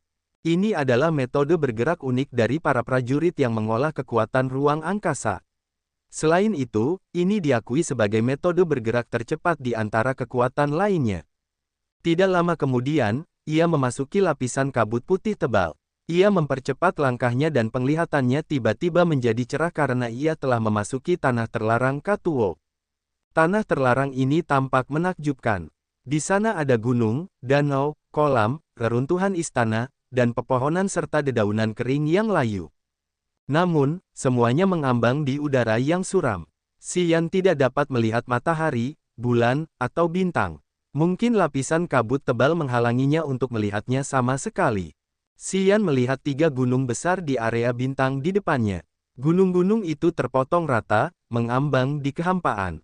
Ada beberapa reruntuhan istana yang lusuh dan compang camping. Tidak ada fluktuasi energi kehidupan di gunung-gunung ini. Hanya ada beberapa pohon dan semak abu-abu yang layu. Ketiga gunung besar itu tampak lebih seperti 3 benua utuh. Di belakang mereka ada lautan luas, yang juga mengambang di udara. Beberapa pulau kecil tersebar di sana-sini di lautan. Daerah yang lebih jauh di belakang pulau-pulau kecil itu diselimuti kabut abu-abu. Xian tidak dapat melihat apa yang ada di sana. Baik itu gunung besar, lautan luas, atau kehampaan, penghalang, didirikan untuk membatasi dan melindungi area tersebut. Beberapa alami, tetapi yang lain memiliki sentuhan manusia. Xian berdiri di belakang gunung dan memperhatikan pemandangan, wajahnya serius. Itu karena dia bisa merasakan energi yang kuat di jurang di antara 3 gunung besar. Sepertinya ada penghalang tak terlihat. Bagaimanapun, aura Katuo dilaporkan dari salah satu pulau kecil di lautan di balik gunung. Sambil mengerutkan kening, Xian tidak berlama-lama lagi. Dia terbang menuju jurang di balik 3 gunung. Bum bum bum, sambaran petir yang tak terhitung jumlahnya melesat keluar dari langit, menjalin jaring elektronik yang tebal. Guntur menggelegar menusuk telinga, terus meledak. Sambaran listrik yang tak terhitung jumlahnya seperti ular dan penghalang terjalin seolah-olah mereka ingin menghancurkan tubuh dewanya segera. Keluar dari sini, dengan sedikit perubahan warna, Xian mengirimkan aliran kesadaran jiwanya ke altar jiwa api surga. Api guntur pemadam dunia menyala, melepaskan medan magnet petir yang ganas di depan dada Xian. Sambaran petir menutupi langit, tetapi api guntur pemadam dunia membimbing mereka, mengubah arah mereka. Mereka melewati Xian, melesat ke suatu tempat yang jauh di belakangnya.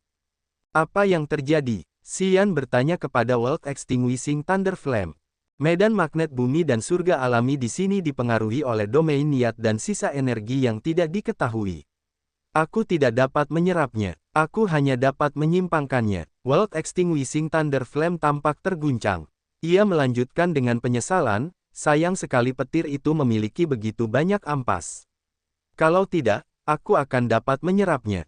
Jika aku dapat menyerapnya, aku dapat naik 1 tingkat. Sungguh sangat disayangkan. Oke. Kendalikan sambaran petir. Saya ingin melewati tempat ini. Mengirimkan pikirannya dan melihat ke arah World Extinguishing Thunder Flame, melepaskan aura uniknya untuk menangkis sambaran petir yang menyerangnya, Xian segera melompat ke jaring petir, meluncur melalui ngarai di antara pegunungan. Bum bum bum. Getaran mengerikan lainnya muncul di dekatnya. Sambaran petir ungu menyambar dari langit. Ketika hendak mencapai kepalanya, petir itu meleset dan menyambar tempat di belakangnya. Petir ungu itu tidak mirip dengan petir yang telah ia selamatkan sejak awal. Petir itu ditujukan ke altar jiwanya. Sepertinya petir itu khusus untuk menghancurkan jiwa dewa. Pada saat petir ungu itu muncul, jiwa dewa Xian gemetar dengan cemas. Sangat menakutkan. World Extinguishing Thunder Flame juga ketakutan. Sambaran petir itu adalah yang menghancurkan jiwa. Setiap kehidupan dengan kesadaran jiwa akan menjadi sasarannya jika mendekat. Kau beruntung memiliki aku. Kalau tidak, jiwa dewamu tidak akan mampu menahannya. Itu bisa membakar jiwa dewamu secara langsung. Mendengarnya, wajah Xian menjadi lebih dingin dan dia merasakan hawa dingin di sekujur tubuhnya. Memang benar bahwa tanah terlarang di tanah hukuman dewa memiliki lapisan demi lapisan bahaya. Tidak mengherankan mengapa tiga kekuatan besar tidak dapat membersihkan para bajak laut. Justru sebaliknya, mereka harus menanggung kerugian besar. Para bajak laut bertahan selama bertahun-tahun. Selain perlindungan Fei Lan di hukuman surga, mereka bergantung pada penghalang dan batasan yang tak terhitung jumlahnya di sekitar tempat itu untuk bertahan hidup. Mereka akrab dengan daerah terlarang itu. Setelah bertahun-tahun menjelajah, mereka mengetahui karakteristik tempat-tempat itu dan menjadikannya tempat berlindung mereka. 3. Kekuatan besar tidak terbiasa dengan tempat-tempat ini. Jika mereka membuat kesalahan, kekuatan magis tanah terlarang dapat membunuh bahkan para ahli alam dewa asli. Ini juga alasan mengapa banyak orang gila dan penjahat di area bintang api mengamuk akan datang ke tanah hukuman dewa setelah melakukan begitu banyak kejahatan. Selama mereka bersembunyi di daerah terlarang itu, yang lain tidak akan dapat menggunakan kesadaran jiwa untuk merasakannya. Memasuki tempat-tempat itu seperti bergabung dalam labirin yang luas. Selain tidak dapat menemukan target mereka, mereka akan berakhir terjebak dalam suatu penghalang untuk waktu yang lama. Itu tidak sepadan. Hati-hati, tempat ini benar-benar aneh. Penghalang buatan manusia dan alam ada di mana-mana. Jika kamu jatuh ke sana, aku dapat membantumu dengan kekuatan petir. Tetapi jika itu adalah kekuatan jenis lain, bahkan jika aku ingin membantumu, aku tidak dapat melakukan apapun, kenang api petir pemadam dunia. Setelah mendarat di altar jiwa api surga Xian, api ini telah tenang. Ia menjadi puas dengan nasibnya karena ia telah menerima banyak manfaat dari Xian. Ia tidak berteriak atau menjerit untuk memintanya pergi lagi. Melalui perawatan jiwa Xian, ia memperoleh banyak manfaat baik. Energi yang meluap saat Xian melahap altar jiwa telah memberikan banyak manfaat baik bagi api surga. Beberapa di antaranya telah mencapai tingkat berikutnya. Bersama Xian, ia tidak perlu khawatir akan diserap. Ia juga dapat memiliki kesempatan untuk menggunakan energi Xian untuk berkembang dan naik ke tingkat yang lebih tinggi. Apalagi yang perlu diributkan. Karena tidak ada simpul dalam jiwanya, api petir pemadam dunia menganggap altar jiwa api surga sebagai tempat tinggalnya. Tentu saja, ia akan membantu Xian dengan jujur, karena ia tidak ingin melihat pria itu menghadapi situasi yang buruk. Baiklah, aku tahu apa yang harus dilakukan. Xian mengangguk, mengirimkan pikirannya ke api. Setelah ia meluncur melalui jaring petir, ia membiarkan api petir pemadam dunia kembali ke altar jiwa api surga. Menyeberangi 3 gunung besar, Xian tiba di lautan yang luas. Ia melihat pulau-pulau dan pulau-pulau kecil melayang di laut di depannya. Lautan mengambang di udara sementara pulau-pulau kecil bergerak di laut. Melihat mereka, Xian tiba-tiba berpikir bahwa dia baru saja kembali ke laut tak berujung. Dia memiliki nostalgia yang samar. Namun, ketika dia memikirkan ini, domain niat kesedihan ajaib muncul seketika dari balik gunung dan berlari langsung ke altar jiwanya, membanjiri laut kesadarannya dan menenggelamkannya ke dalam kesedihan. Kekuatan kemauannya yang kuat menjadi lemah. Kemampuannya untuk menggerakkan tubuhnya menjadi stagnan. Dia merasa sangat lelah sehingga dia ingin beristirahat di sini dan tidak pernah bergerak lagi. Arus yang sangat dingin mengalir ke tubuhnya dari kepalanya, membanjiri laut kesadarannya. Perasaan dingin yang membeku muncul dari lubuk hatinya, membangunkan kemauannya yang gagal. Dia menatap gunung di belakangnya dengan ketakutan. Cahaya ilahi bersinar di matanya saat dia melihat reruntuhan istana di gunung itu. Dia menemukan formasi besar yang rusak. Domain niat kesedihan berasal dari formasi lusuh itu, memengaruhi kemauan dan pikirannya. Dia tiba-tiba merasakan ketakutan yang tidak diketahui terhadap tanah terlarang di tanah hukuman dewa. Baru 15 menit dia tiba di sini dan dia sudah hampir kehilangan akal sehatnya. Itu sangat menakutkan. Bukanlah keberuntungan bahwa para bajak laut mampu bertahan selama puluhan ribu tahun di Raging Flame Star Area. Tanah terlarang adalah sumber daya berharga mereka untuk melawan 3 kekuatan besar. Jika bajak laut Feng dapat menemukan area bintang baru dengan peta bintang, mengumpulkan berbagai macam material dalam jumlah besar dan sekitar 10 bintang kehidupan lagi, mungkin saja tanah terlarang itu akan menjadi pertahanan alami bajak laut Franke. Jadi, meskipun ketiga kekuatan besar itu mengirim lebih banyak jagoan, jika mereka tidak terbiasa dengan bahaya tanah terlarang yang berbahaya, mereka akan terbunuh atau terluka parah. Mereka tidak akan lagi menjadi ancaman bagi para bajak laut. Mengembangkan ide dari ini, Xian percaya bahwa para bajak laut dapat menggunakan area bintang baru untuk meningkatkan diri mereka dan menjadi kekuatan terkuat di Raging Flame Star area. Dengan begitu, mereka tidak akan takut lagi pada ketiga kekuatan besar itu. Sambil menarik napas dalam-dalam, Xian menekan ide untuk mengubah arahnya untuk merasakan formasi yang hancur dengan domain niat nostalgia. Dia terus bergerak menuju pulau kecil di depannya. Jiwa dewanya menargetkan dan memfokuskan pada lokasi Katuo. Domain niat kesedihan itu bisa jadi adalah kehendak yang dihasilkan dari kekuatan Upanishad seorang prajurit yang telah meninggal. Meskipun dia pernah mendengarnya sebelumnya, dia belum pernah menemukannya. Xian penasaran. Bagi seorang prajurit dengan alam yang mendalam, ketika tubuh dewa dan altar jiwanya dihancurkan, adalah mungkin untuk mengubah domain dewanya. Pada saat itu, kekuatan Upanishad-nya dapat dipertahankan dalam bentuk domain niat. Jika seseorang dengan kekuatan Upanishad yang sama seperti dirinya datang, dia bisa menemukan area tempat prajurit yang telah meninggal itu dimakamkan dan mempelajari domain niatnya untuk menyempurnakan dan meningkatkan kekuatan Upanishad-nya. Memahami kekuatan itu lebih jauh akan memungkinkannya untuk segera menerobos. Namun, tidak ada kekuatan Upanishad milik Xian yang dapat digabungkan dengan kekuatan kesedihan Upanishad ini. Jadi dia tidak mengubah perjalanannya untuk datang dan belajar. Saat terbang menuju laut di depannya, Xian memahami sesuatu. Matanya berbinar dengan cahaya aneh. Dia tiba-tiba menyadari bahwa penghalang yang melindungi tanah terlarang di sekitar tanah hukuman dewa menyembunyikan banyak rahasia besar. Tempat ini terdiri dari gunung-gunung yang hancur, danau-danau yang terbengkalai, keruntuhan istana, domain niat yang dihasilkan oleh domain dewa dari prajurit yang telah meninggal, penghalang buatan manusia dan alami. Tempat ini seharusnya tidak terpencil dan terisolasi. Itu seharusnya menjadi tempat yang sibuk yang dipenuhi oleh para ahli. Dengan pemikiran ini, Xian mengamati tanah terlarang itu lagi.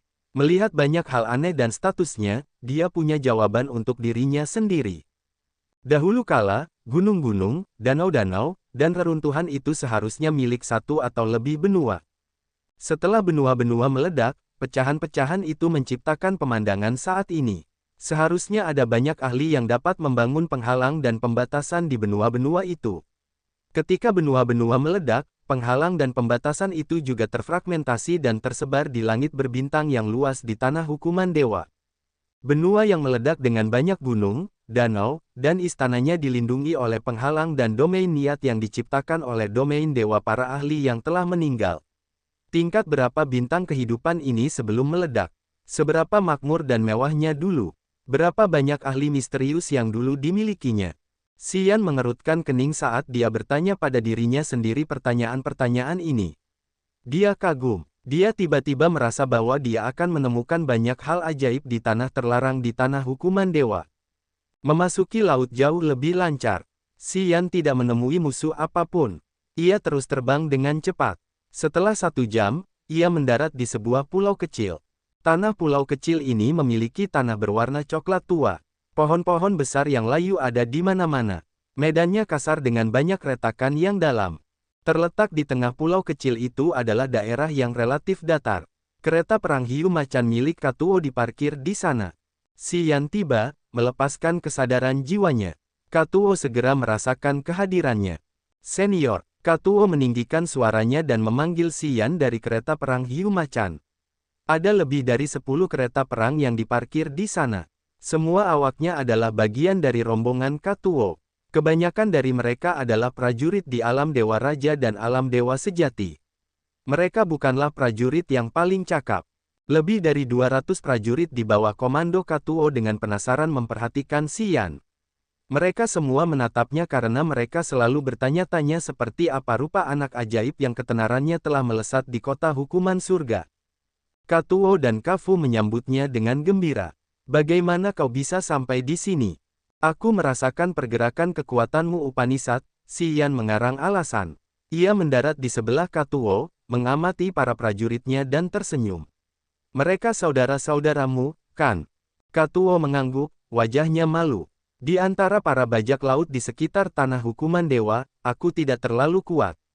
Aku tidak punya banyak anggota dalam organisasiku. Tidak banyak dari mereka yang memiliki alam yang mendalam. Sungguh memalukan.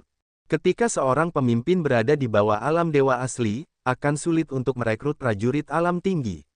Katuo satu tingkat lebih rendah dari Barret, Jienong, dan Russell. Di antara para pemimpin langit ketiga alam dewa raja lainnya, ia hanya sedikit lebih terkenal. Para ahli yang kuat seperti Feng Ke memiliki sekitar 1000 bawahan. Sebagian besar dari mereka berada di alam dewa raja. Jarang melihat prajurit alam dewa sejati di kru mereka. Dan karena Katuo hanya memiliki basis kultivasi langit ketiga alam dewa raja, krunya terdiri dari banyak prajurit alam dewa sejati. Tentu saja, pasukannya terdiri dari prajurit yang lebih lemah daripada Feng Ke dan Barret. Tidak akan seperti ini di masa depan. Aku percaya pada kemampuanmu. Begitu kau menerobos alam dewa asli, pasukanmu akan melonjak dan melampaui pasukan Barret, Jienong, dan Russell, hibur Si Yan. Ya, kurasa aku akan segera melampaui batas. Jiwa dewaku mengalami fluktuasi aneh baru-baru ini. Kurasa aku hanya butuh pertemuan yang luar biasa untuk melewati ambang itu, kata Katuo bersemangat. Memiliki kekuatan penuh warisan Upanishad, Katuo telah berkultivasi dengan sepenuh hati akhir-akhir ini. Dia memang membuat beberapa kemajuan. Dia berada di puncak alam dewa raja. Ketika kekuatannya meningkat, wajar saja jika dia segera naik level. Namun, kesempatan untuk menerobos sangat sulit didapatkan. Jarang sekali, hanya selangkah lagi sang prajurit dapat menerobos dengan segera. Namun, sebagian besar waktu, kesempatan itu datang dengan sangat lambat dan bisa memakan waktu 100 tahun. Ketika kami keluar dari kota hukuman surga, Bitian dari Liga Dunia Bawah mengejar kami. Sebagian besar orang yang datang bersama kami terbunuh. Namun, Bitian menyelamatkan kami. Dia memintaku untuk menyampaikan rasa hormatnya kepadamu. Katuo tiba-tiba teringat kejadian ini dan bertanya pada Si Yan dengan curiga. Apakah kamu punya hubungan dengan Bitian? Oh, ya, anggap saja seperti itu. Aku tidak menyangka pria itu peduli. Oke, aku mengingatnya. Si Yan terkejut. Si Yan tidak menyangka Bitian akan menunjukkan niat baiknya seperti itu. Untuk merekrut Si Yan, dia tidak hanya setuju untuk membiarkan putrinya menikah dengannya. Dia juga memberinya muka. Demi Si Yan, dia telah menyelamatkan kru Katuo. Meskipun pria ini tidak sekuat hegemon dari Liga Dunia Bawah, sifatnya yang licik dan cerdik membuatnya menjadi orang kuat yang tidak boleh diremehkan. Aku menerobos alam baru, Si Yan merenung sejenak lalu menyeringai.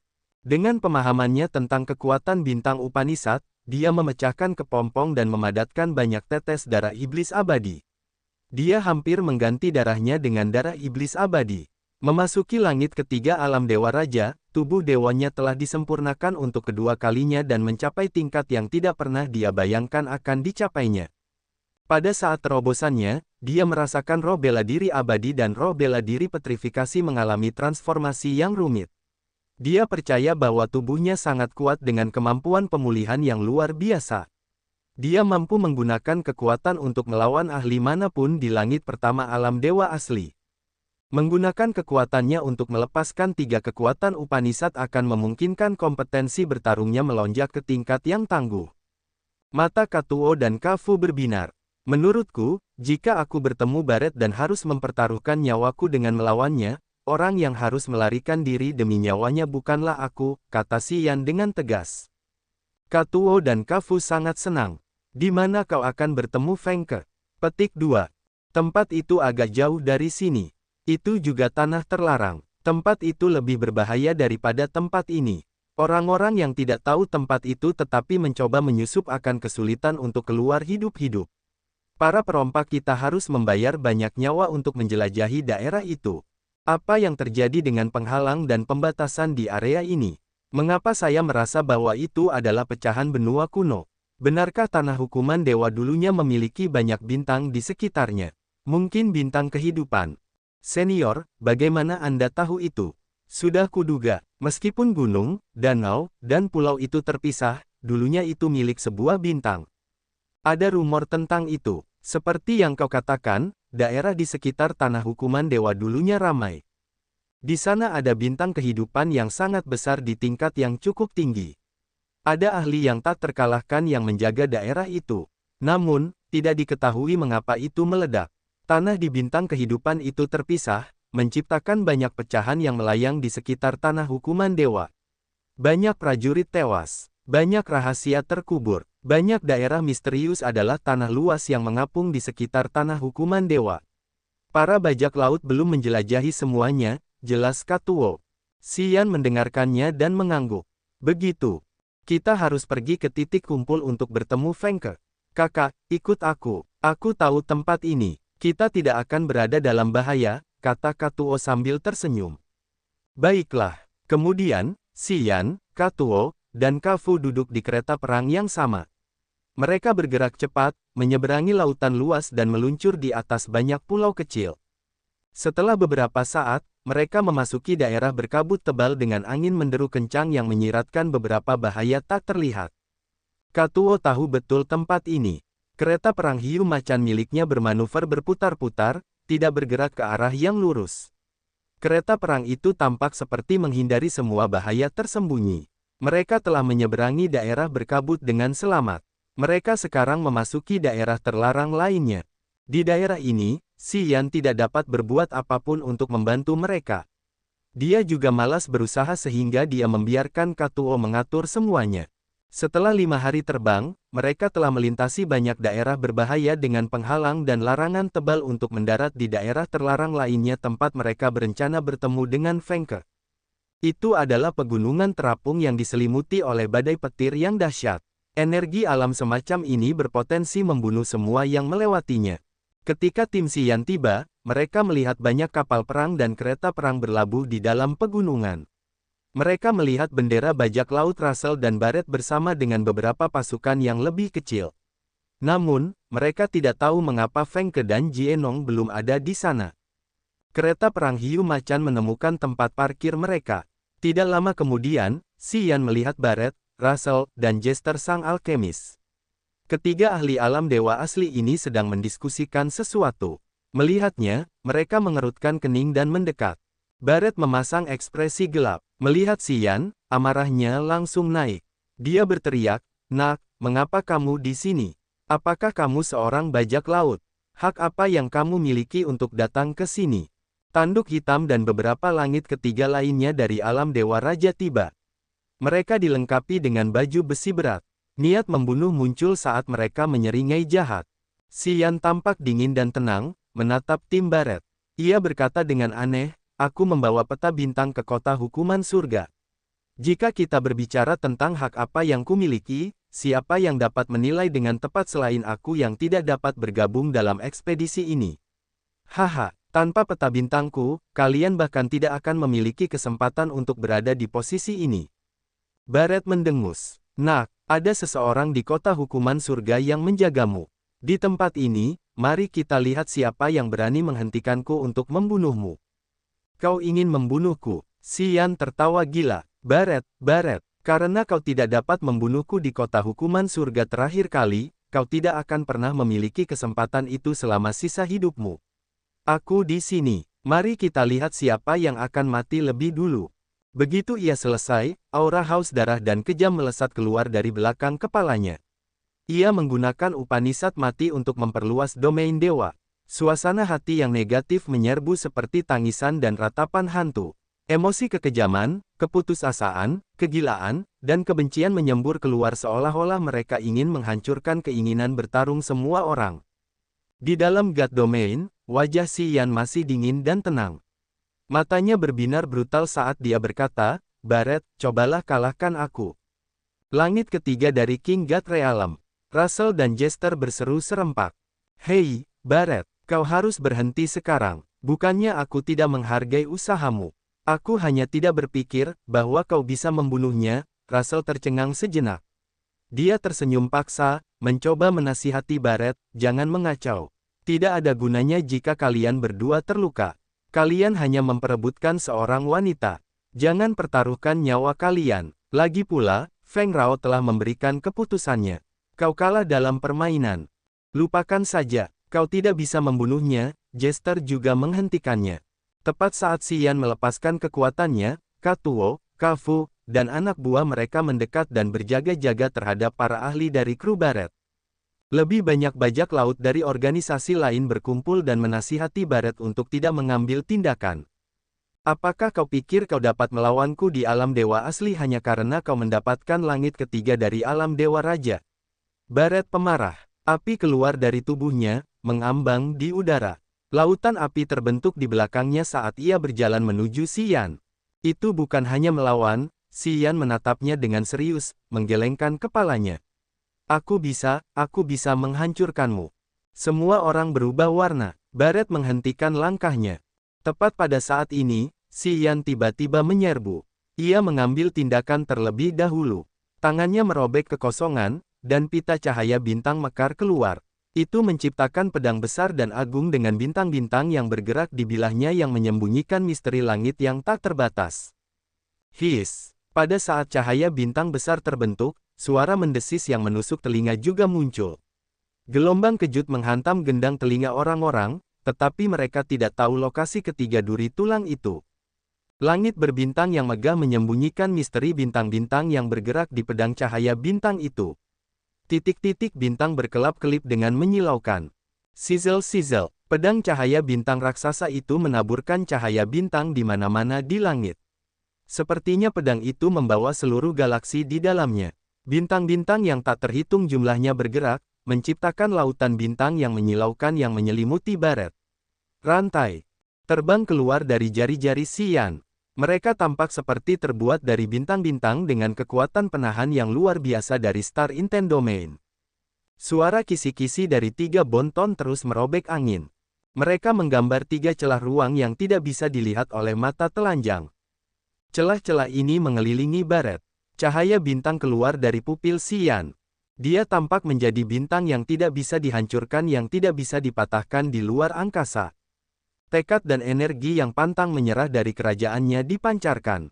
Banyak bajak laut yang ketakutan. Pada saat Xian melepaskan kekuatannya, mereka tiba-tiba merasa bahwa daratan itu kecil dibandingkan dengan langit berbintang yang tak terpadamkan.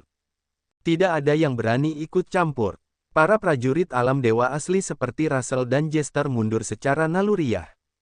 Mereka memberi ruang untuk pertempuran antara Xian dan Baret. Bawahan Baret tidak ikut dalam pertempuran.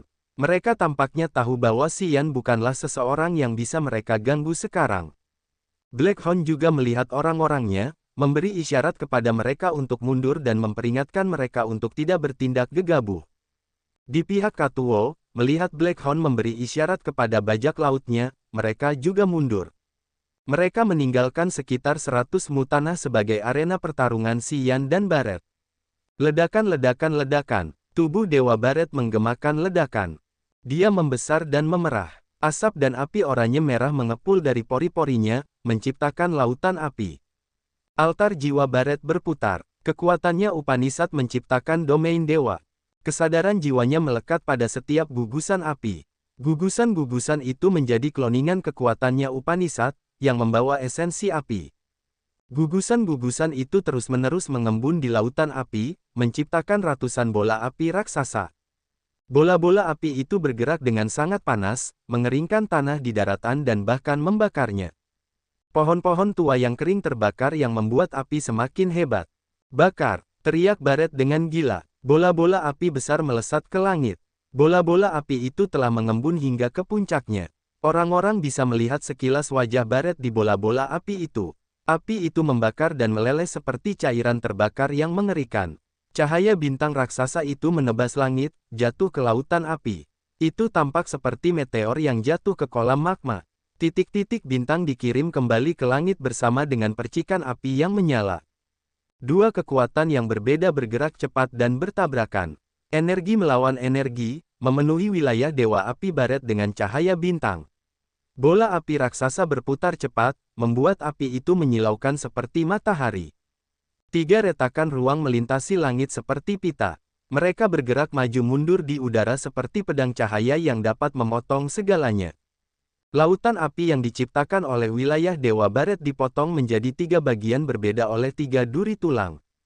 Baret melayang di tengah 3 irisan lautan api itu. Api membakar dengan kuat di sekitar tubuhnya, sementara altar jiwanya berputar liar. Dia mendesak api putih terang entah dari mana, melapisi dirinya dengan apinya, tampak hampir seolah-olah dia terbuat dari cairan itu. Dia membuka mulutnya untuk menghembuskan api yang ganas dan asap yang deras. Matahari yang menyala-nyala dengan wajah Baret berubah menjadi putih yang menyilaukan, tanda suhu yang mendidih. Api ini telah menutupi 100 mil di sekitar mereka. Tanah mengering dan retak. Semua materi yang mudah terbakar. Daerah ini berubah menjadi neraka yang menyala-nyala yang dapat melelehkan tubuh dan keinginan makhluk apapun. Seseorang di alam Dewa Raja tidak dapat dibandingkan dengan seorang ahli yang memiliki jiwa asli. Nak, hari ini aku akan menunjukkan kepadamu bahwa bahkan jika kamu telah mengalami terobosan, hanya kematian yang menantimu. Baret meraung di lautan api yang mengamuk seperti binatang buas yang marah. Dia melepaskan energi yang menyala-nyala, membombardir Xian dengan bola api besar. Ledakan, pusaran Xian di perut bagian bawahnya melepaskan getaran. Tak lama kemudian, sebuah bintang berkilau sebesar kepalan tangan terbang keluar. Ketika bintang itu terbang keluar, sinar cahaya bintang yang tak terhitung jumlahnya mengembun. Seketika, bintang itu membesar sebesar panci. Itu mulia dan jernih, membuatnya menyenangkan untuk ditonton. Itu adalah hal yang paling indah yang bahkan pandai besi paling berdedikasi di dunia ini tidak dapat memurnikannya. Itu adalah inti bintang, yang nyata. Miliaran titik bintang bergerak dengan menyilaukan, membutakan banyak prajurit. Itu berisi domain niat bintang yang tidak dapat dipadamkan. Itu meledak sesuai dengan lintasan bintang-bintang di langit. Ledakan. Ledakan-ledakan. Ketika matahari yang menyala-nyala yang diciptakan oleh Baret bertabrakan dengan bintang, mereka memantul kembali, mengirimkan banyak percikan ke udara. Ketika percikan itu jatuh, mereka meledak, menciptakan lubang-lubang kecil di tanah. Bintang itu melesat keluar dari nebula di pusaran Xian yang berputar, bergerak begitu cepat sehingga tidak ada yang bisa menghalangi jalannya. Setiap matahari yang menyala-nyala yang menerobos bintang itu meledak seketika. Percikan api mekar di langit. Domain niat bintang yang abadi muncul di bintang itu. Tampaknya dapat memasuki laut kesadaran lawan dan membingungkan pikiran. Menghasilkan perasaan putus asa yang tidak dapat ditolak orang. 3 duri tulang terus meraung dan mendesis. Mereka bersembunyi dan berkelebat seperti tentakel jahat yang tidak dapat dilacak orang. Pada saat duri tulang muncul, celah ruang akan mengikuti dari dekat. Baret tidak dapat menghindari serangan mereka. Bila ruang mampu memotong tubuh yang nyata, keberadaan mereka dapat dibandingkan dengan senjata dewa yang tajam. Meskipun Baret memiliki tubuh dewa dari seorang prajurit alam dewa asli, dia tidak dapat terus menghindar. Dia harus menemukan solusi untuk melucuti senjata mereka.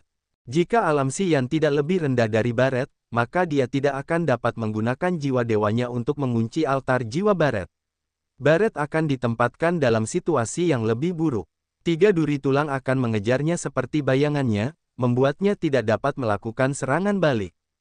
Bagaimanapun, bahkan jika Xian telah menembus ke tingkat yang baru, dia masih seorang prajurit alam Dewa Raja. Dengan alam yang terpisah, jiwa dewa alam yang lebih rendah tidak dapat mengunci jiwa asli. Dia hanya bisa menggunakan tubuh Baret yang terlihat untuk mengendalikan Bonton setelah targetnya. Pupil mata Xian mengecil. Wajahnya menjadi kasar dan kejam. Dia tidak memiliki emosi di wajahnya sekarang. Dia mengganti kekuatannya Upanishad, kekuatan magis yang bahkan dapat membatasi ruang didesak. Dari tangannya, gelombang energi yang diciptakan oleh kekuatan ruang membanjiri lautan api Baret. Bola api besar dan api menari yang mengirimkan api yang ganas ke langit terhenti ketika Xian menunjuknya. Juga pada saat itu, cahaya bintang raksasa menebas dari kehampaan. Miliaran titik bintang menghujani Baret. Bum bum bum, tubuh Dewa Baret terdengar seperti petasan yang meledak. Titik-titik bintang jatuh padanya dan menembus tubuhnya seperti senjata tajam. Dia merasakan sakit di sekujur tubuhnya. Altar jiwa Baret berjuang untuk membebaskan dirinya. Matanya menyentuh api yang membakar, memicu domain dewanya yang mandek. Dia menghadap langit dan meraung dengan marah. Bola api yang menyilaukan menyembur keluar dari mulutnya. Bola api terang itu membawa pikiran dewa asli Baret dengan pemahaman halus tentang api Upanishad yang telah dia kumpulkan selama bertahun-tahun. Bola api itu menggelinding, menghancurkan titik-titik bintang. Itu membawa daya tembak yang tak terbayangkan, bertabrakan dengan gugusan cahaya bintang yang mulia. Ledakan, gelombang kejut itu seperti longsoran salju. Sinar cahaya yang menyilaukan melesat cepat sementara gelombang kejut itu meluas. Bumi dan gunung-gunung sekitar beberapa ratus mil jauhnya terguncang. Tanah tampaknya menahan begitu banyak tekanan sehingga meletus dan meledak terus-menerus. Lahar bergulir dari bawah tanah yang dalam, berkumpul di bola api. Bola yang menyala-nyala itu bergerak lebih cepat untuk menyerang tubuh Dewa Xian. Bintang yang terbang keluar dari nebula Xian, yang memiliki kesadaran jiwanya, terbakar. Bintang itu melayang dengan tenang di lautan api. Xian telah kehilangan koneksinya dengan bintang itu. Bola api yang menyilaukan ini tampaknya adalah serangan terkuat Baret. Dengan melihat lebih dekat, orang-orang dapat melihat jiwa Baret di dalam bola api itu dengan altar jiwa virtual sebagai sumber kekuatannya. Bola api itu mengumpulkan dan memadatkan lava dari bawah tanah. Bola itu bergerak dengan domain niat yang dapat membakar seluruh dunia. Xian tiba-tiba menutup matanya. Pada saat yang paling kritis, dia tampak tenang saat aura di sekitarnya tiba-tiba berkurang. Dia mengulurkan lengannya. Kekuatan ruang melesat keluar dari jari-jarinya. Dia merobek ruang dengan kuat. Swiss. Langit yang tinggi terkoyak, membuat retakan ruang angkasa seluas 1000 meter. Cahaya 5 warna melesat di retakan itu. Saat bola api yang terang itu bergerak dengan kecepatan yang sangat tinggi, bola itu tidak dapat diambil kembali saat menghadapi serangan Xian. Bola itu menerobos ke celah ruang angkasa dan menghilang. Gemuruh-gemuruh-gemuruh. Ledakan mengerikan bergema di langit. Kekosongan di atas kepala orang-orang beriak dengan gelombang kejut. Seluruh langit berubah menjadi rona merah. Langit yang tinggi itu tampak seperti sedang mencoba menahan seekor binatang buas. Fenomena aneh terjadi di langit. Api bertebaran di mana-mana. Xian tiba-tiba membuka matanya, altar jiwanya bergoyang sedikit. Bintang yang terhenti itu tampaknya terpicu lagi. Bintang itu melesat keluar seperti meteor, menghantam dada Baret. Baret langsung memucat. Ledakan. Baret merasa seperti gunung setinggi 10.000 zang telah menghantamnya. Dia terhempas ke belakang, menghancurkan banyak pegunungan, terbang ratusan mil sebelum dia bisa berhenti di pegunungan lain. Pegunungan itu kemudian runtuh dan menguburnya. Celah ruang di atas kepalanya perlahan tertutup. Pikirannya berkedip untuk kedua kalinya. Bintang itu berputar, melayang di atas kepalanya seolah-olah itu adalah bintangnya sendiri. Swiss, Swiss, Swiss. 3 bonton kembali, melayang di dekatnya dengan tenang. Mereka masih berkilauan dengan cahaya ruang yang tajam. Xian menarik napas dalam-dalam dan dengan tenang berjalan menuju Baret. Matanya tidak menunjukkan emosi seolah-olah dia adalah kematian yang secara rutin memanen kehidupan. Beberapa ribu bajak laut menjadi membatu. Mereka menatapnya dengan penuh rasa hormat dan tidak berkata apa-apa. Si tanduk hitam merasa cemas. Ia mengkhawatirkan Baret. Ia secara naluriah mengumpulkan energinya, mencoba mengganggu pertempuran ini. Hentikan. Tiba-tiba, teriakan Feng Ke datang dari kejauhan. Saat suaranya belum selesai, sambaran petir menyambar. Feng Ke muncul di kehampaan di atas Baret. Ia dengan sungguh-sungguh menatap gunung yang runtuh di bawahnya. Xian datang ke tempat ini, mengerutkan kening dan mengamati reruntuhan. Ia berkata dengan dingin, "Keluar." Ledakan. Sebuah batu raksasa meledak. Baret terengah-engah, tubuhnya merah dan wajahnya ganas. Dada dan lehernya berdarah. "Xian, jangan pukul dia. Beri aku muka," kata Feng Ke dengan nada rendah.